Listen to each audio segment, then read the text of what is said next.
नमस्ते दोस्तों, मैं मनीषा रोहिला स्वागत करती हूँ आप सभी का अपने YouTube चैनल पर। दोस्तों, आज मैं आप सबके सामने अपना पर्सनल एक्सपीरियंस शेयर करने जा रही हूँ क्योंकि मुझे ऐसा लगता है कि जो मेरे साथ बीता है कि आज की जो जनरेशन बढ़ रही है उसके अंदर इंसानियत नाम की चीज़ नहीं रह गई है। लेकिन जो एक लेडी चीज़ें फेस करती है ना, तो उसके सामने कुछ भी सिचुएशन आ जाती है, लेकिन अगर वो एज ए मदर उस चीज़ को कर रही है ना, तो उसके अंदर ऑटोमेटिकली पता नहीं अपने आप कहाँ से पावर आ जाती है। तो मैं आपको अपना एक्सपीरियंस शेयर कर रही हूँ। ये मेरा बेटा है 3 साल का, शिवांश नाम है इसका। तो इसको लेके मैं हॉस्पिटल गई थी क्योंकि आज के टाइम में ना बच्चों के अंदर इतनी सारी बीमारियां निकल निकल के आ रही हैं। कोई जन्म से ही कोई कुछ दिक्कत है, कोई पैदा होने के बाद से दिक्कत है। आजकल के जो हॉस्पिटल है ना, वो भरे हुए हैं बच्चों से और मदर से।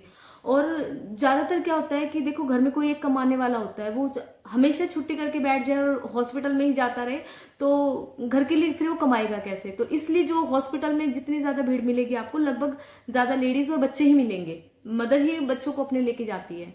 तो मैं भी अपने बच्चे को लेके गई थी। मेरे बच्चे को थोड़ी स्पीच से रिलेटेड प्रॉब्लम है, थोड़ा डिले है उसकी स्पीच, तो उसके लिए गई थी। तो मैं जैसे यहाँ से गई थी, तो यहाँ से पहले रिक्शा, रिक्शा से फिर मेट्रो का रास्ता है, तो मेट्रो मैंने 3 मेट्रो चेंज करके फिर मैं हॉस्पिटल गई थी।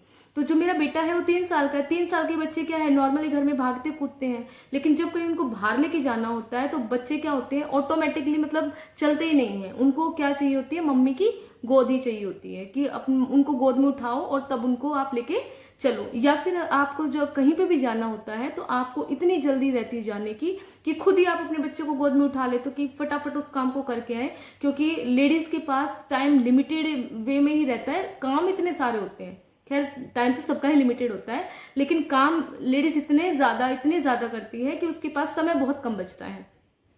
तो मैं अपने बच्चे को यहाँ से पहले रिक्शा में लेके गई, फिर 3 मेट्रो चेंज करके। आप मेट्रो में ये सोच सकते हो। और जाते टाइम क्या हुआ, मुझे मेट्रो में जगह भी मिल गई। मैं अपने बच्चे को प्रॉपर, पहली बार मैंने उसको मेट्रो में बिठाया था।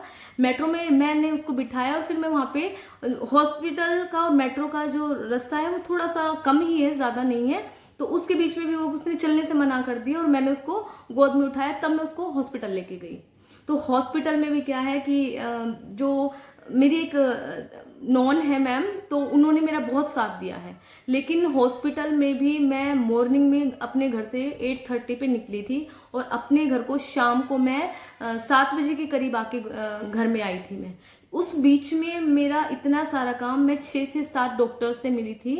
तो वहाँ पे इतनी ज़्यादा भीड़ होती है, इतना ज़्यादा टाइम लगता है कि आप यकीन नहीं करेंगे। इवन मुझे पानी पीने का भी टाइम नहीं लगा। अपने बच्चे के लिए भी मैं एक रोटी लेके गई थी, वो रोटी भी मैंने उसको 2 बार और 3 बार में ही करके खिलाई है। उसको भी खिलाने का प्रॉपर टाइम ही नहीं था। एक बार इसके पास जाना है, एक बार उसके पास जाना है। और जो हॉस्पिटल होते हैं, जो गवर्नमेंट हॉस्पिटल होते हैं, वहाँ पे तो लाइनें बहुत ज़्यादा होती हैं। ऊपर से वो 6-6 मंजिल, मतलब अलग अलग जगह पे ब्रांच बनी हुई है। अभी इस ब्रांच में जाना, अभी उस ब्रांच में जाना है। तो ऐसा करके मैं 6 से 7 डॉक्टर से मिली और अपनी मैंने प्रॉब्लम शेयर की और उनसे पूछ के उन्होंने कई टेस्ट वगैरह भी बताए। मैंने टेस्ट वेस्ट किए, सारा सब कुछ किया। और बच्चा, आप ये सोचो कि आप एक नॉर्मली इंसान भी, जैसे सब बोल देते हैं कि भाई क्या हो गया, इसमें कौन सी बड़ी बात हो गई, सुबह से लेके शाम तक अगर काम भी कर लिया, आदमी भी तो रोज काम करके आ रहा है। लेकिन आप ये सोचिए, अगर आपके हाथ में, अगर एक नॉर्मल जो पैदा हुआ बच्चा होता है वो भी 2.5 से 3 किलो का ही होता है, आप उस बच्चे को सुबह से लेकर शाम तक कैरी सिर्फ हाथ में ही रखे रहें और आप अपने सारा दिन उसको काम में करते रहे, तो उस 2 से 2.5 किलो का जो बच्चा होता है उसका भी वजन आपको बहुत ज्यादा लगेगा। जब आपको क्या है, भारीपन महसूस होगा, क्योंकि आपने सारे दिन का उसको लिया हुआ है। तो सोचिए, ये मेरा बच्चा है, ये मेरा बच्चा 3 साल का है, 3 साल से भी 3 महीने ऊपर का ही है।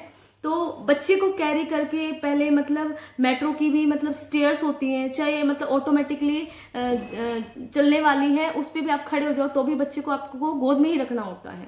और चलते टाइम भी गोद में, ऊपर से बच्चे के लिए कुछ सामान भी लेके रखा होता है, तो बैग भी हाथ में होता है। तो पूरा टाइम, और एक मुझे मतलब बैक पेन की बहुत ज्यादा प्रॉब्लम है, बैक पेन की और सर्वाइकल पेन की। लेकिन फिर भी जब बच्चे की बारी आती है ना, तो एक माँ चाहे कितने भी दर्द में हो, कितनी भी परेशानी में हो, लेकिन वो अपने बच्चे के सामने सारे दर्द भूल जाती है कि उसको कोई दर्द भी है। उसको उस टाइम पे सिर्फ ये दिखता है कि मुझे अपने बच्चे का इलाज करवाना है। तो वो ही चीज मैंने भी अपने साथ की। अपने बच्चे को जिस टाइम मैं काम करवा रही थी, उसके इतने सारे मतलब काम, मतलब हर हर जगह जाना पड़ रहा था कि ये चीज़ ऐसे होती है, ये चीज़ ऐसे होती है, अभी सेकंड फ्लोर पे जाना है, अभी 6th फ्लोर पे जाना है, अभी दूसरी बिल्डिंग के 3rd फ्लोर पे जाना है, और पता ही नहीं कभी लिफ्ट काम कर रही है, कभी पैदल जाना पड़ रहा है, और बच्चे को साथ साथ रखते हुए, सोचिए आप। तो जैसे तैसे करके मैंने 5 बजे तक अपना सारा काम निपटाया, और थैंक यू वेरी मच, अगर वो मैम मेरी वीडियो देख रही हैं, उन मैम ने मेरी बहुत हेल्प की। इवन मतलब मुझे पर्ची नहीं बनवानी पड़ी, और उन मैम ने मतलब जहाँ जाना था साथ के साथ मेरे जाके काम करवाया है। तो thank you very much ma'am आपका।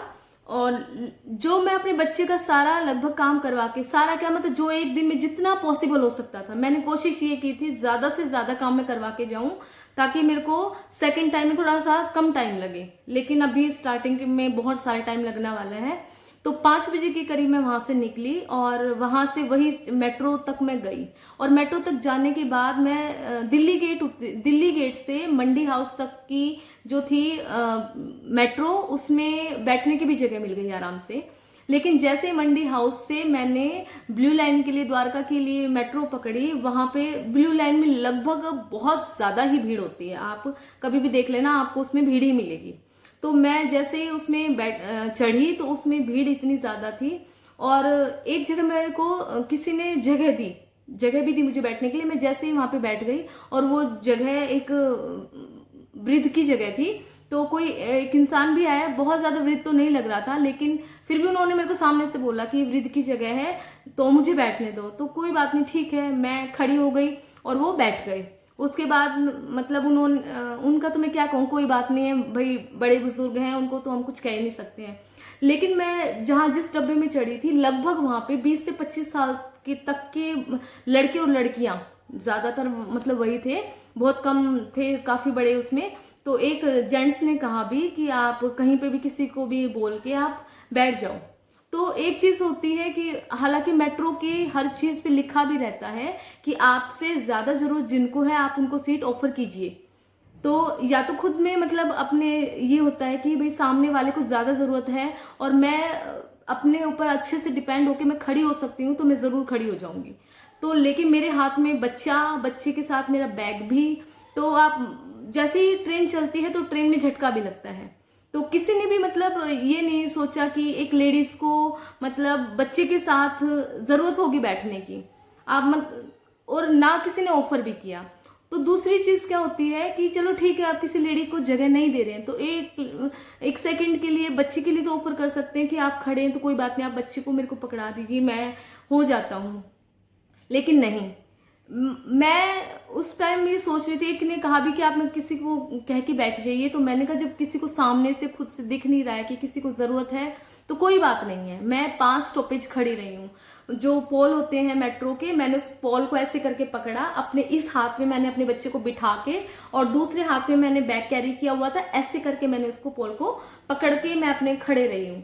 और यकीन मानिए मुझे मतलब सुबह से लेके शाम हो गई थी बच्चे को कैरी किए हुए, मतलब बिल्कुल ऐसे लग रहा था कि हिम्मत जवाब दे रही है। लेकिन जब मुझे लगा कि किसी ने सीट ऑफर नहीं करी है, कुछ भी नहीं है, तो एक माँ होती है ना, वो माँ ही होती है, वो अपनी दुख दर्द तकलीफ को बिल्कुल भूल जाती है। अब बच्चा भी सुबह से बाहर निकला हुआ था, वो भी बहुत परेशान था, तो मैंने अपने बच्चे को पकड़े ही रही, और किसी भी पैसेंजर ने जो वहां पे बैठे हुए थे नजर तक नहीं मिलाई। 20 से 25 साल की मैं बात कर रही हूँ, जो इस टाइम पे तो वैसे आप वर्कआउट करने के लिए भागने लग जाते हो, खूब भागते हो, दौड़ते हो, लेकिन जब किसी को जरूरत होती है, किसी ने नहीं देखा, मेरे अंदर मुझे नहीं पता कहाँ से ताकत आ गई। मैं जब वैसे उस टाइम पे चढ़ी थी ना, मैं ऐसा टायर्ड फील कर रही थी, मुझे ऐसा लग रहा था क्योंकि मुझे चक्कर आ रहा है, क्योंकि मैंने पानी भी नहीं पिया हुआ था सारे दिन का, कि घर से जो खा के चली थी वो चली थी, लेकिन पूरा दिन पानी, खाना तो दूर की बात है, खाना तो नसीब ही नहीं हुआ, पानी भी मैंने नहीं पिया काम की वजह से, कि मैं अपने बच्चे का कैसे भी करके काम करा लूं। तो किसी ने भी ऑफर नहीं करा। 5 स्टॉप पे जब बीत गए, थोड़ी सी जगह कहीं से खाली हुई, तो एक जेंट्स तब खड़ा हुआ जाके, तब मैं वहां पे जाके बैठी। लेकिन आप ये सोचिए, क्या ये इंसानियत है? मैं तो एक मदर, मैंने अपनी लाइफ में बहुत ज्यादा स्ट्रगल किया है, बहुत ज्यादा अपने बच्चों को लेके। मैं इतने सारे हॉस्पिटल घूमे, मैं आपको बता नहीं सकती कि अपने बच्चों के लिए। खैर हर कोई घूमता है, मैं किसी का ये नहीं कह रही कि मैंने ही बहुत कुछ किया हुआ है, हर किसी के दुख सबके बहुत ज्यादा होते हैं, लेकिन आप ये सोचिए, आप जब हर चीज के लिए सक्षम हैं, भगवान ने आपको सब कुछ मतलब इतना फिजिकली सब कुछ बना रखा, फिर क्या मतलब 20 से 25 साल के बच्चे मतलब ऐसे हो गए, बच्चे मतलब बड़े हो गए हो आप लोग। आप ये सोचिए कि एक महिला, एक जो प्रेग्नेंट महिला होती है उसको सीट जरूर देना चाहिए। ये हर बार जबकि लिखा हुआ भी होता है, प्रेग्नेंट महिला हो गई, आपसे बड़ा कोई बुजुर्ग इंसान है, अगर उसको जरूरत है उसको देना चाहिए। और एक महिला, मैं ये नहीं कह, क्योंकि इक्वालिटी बोला गया है सबके लिए कि जो गर्ल्स और बॉयज हैं वो इक्वल हैं, भाई क्या हो गया अगर हम खड़े हैं तो क्या वो नहीं खड़ा हो सकता या वो नहीं खड़ी हो सकती। लेकिन आप ये देखिए, किसी की लेडी के हाथ में अगर बच्चा है, आप खुद से कोई 2 किलो का सामान लेके आप खड़े हो जाइए हाथ की तरफ, आप बैग टांगते हो ना, बैग पीछे आप बैग की तरफ कर सकते हो, ठीक है, क्योंकि जो हमारी कमर है उस चीज का वेट उठा सकती है। लेकिन एक बच्चा जो आगे की तरफ है, बच्चा वो 10 तरह की मूवमेंट करता है, कभी इधर देखता है, कभी उधर देखता है, कभी किसी भी तरह का करता है। तो प्लीज जो भी मेरी वीडियो देख रहा है, तो थोड़ी सी इतनी इंसानियत तो रखिए ना कि आप अगर कोई आपके सामने कोई जरूरतमंद है तो आप उसको सीट दे दे। मैं मेरी कोशिश हमेशा यही रहती है, अगर मैं कभी मेट्रो में या ट्रेन में या वैसे बस में कभी भी चढ़ती हूँ ना, तो मुझे अगर कोई अपने से जरूरतमंद लगता है तो मैं बिल्कुल जरूर खड़ी होती हूँ।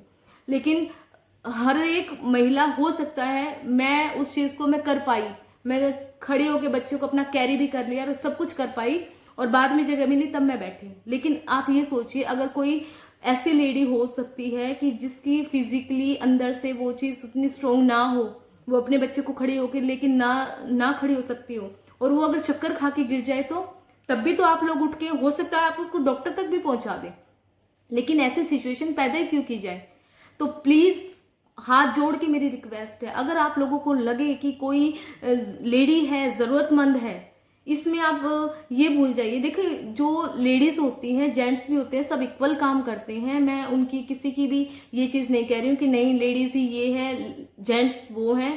लेकिन एक लेडीज में जेंट्स के मुकाबले हार्मोनल चेंजेस सबसे ज्यादा होते हैं, और जैसे जैसे बच्चे होने के बाद उनकी जो एज आनी स्टार्ट हो जाती है, उनके अंदर इतना चेंजेस आने लग जाता है फिजिकल वे में। वो करती जरूर है हर चीज, लेकिन उतना वो कैरी नहीं कर पाती है, और नतीजा क्या होता है कि उनके बॉडी के अंदर बहुत सारी प्रॉब्लम आनी स्टार्ट हो जाती हैं। जेंट्स के मुकाबले लेडीज में आपको सबसे ज्यादा प्रॉब्लम मिलेगी। बैक पेन की प्रॉब्लम है, घुटनों की प्रॉब्लम है, सर्वाइकल प्रॉब्लम है, और भी किसी भी तरह की प्रॉब्लम हो सकती है। तो प्लीज एक लेडी को या एक जरूरतमंद को सीट जरूर ऑफर कीजिए। इंसानियत नाम की चीज रखिए, क्योंकि कोई किसी को भी आप, जिस जरूरतमंद है आप सीट ऑफर करेंगे ना, उसकी दुआ कहीं ना कहीं जाके आपके किसी ना किसी काम को लगेगी। अगर मेरी किसी बात से आपको बुरा लगा हो तो प्लीज मुझे माफ कीजिएगा, ये मेरे अपने दिल के विचार थे। और आज की वीडियो में बस इतना ही। आपको अगर मेरी वीडियो अच्छी लगे तो लाइक और शेयर जरूर कीजिएगा, और अगर मेरी वीडियो को में कुछ आपको गलत लगा हो तो प्लीज अपने विचार भी जरूर व्यक्त कीजिएगा। और आज के लिए बस इतना ही। नमस्ते।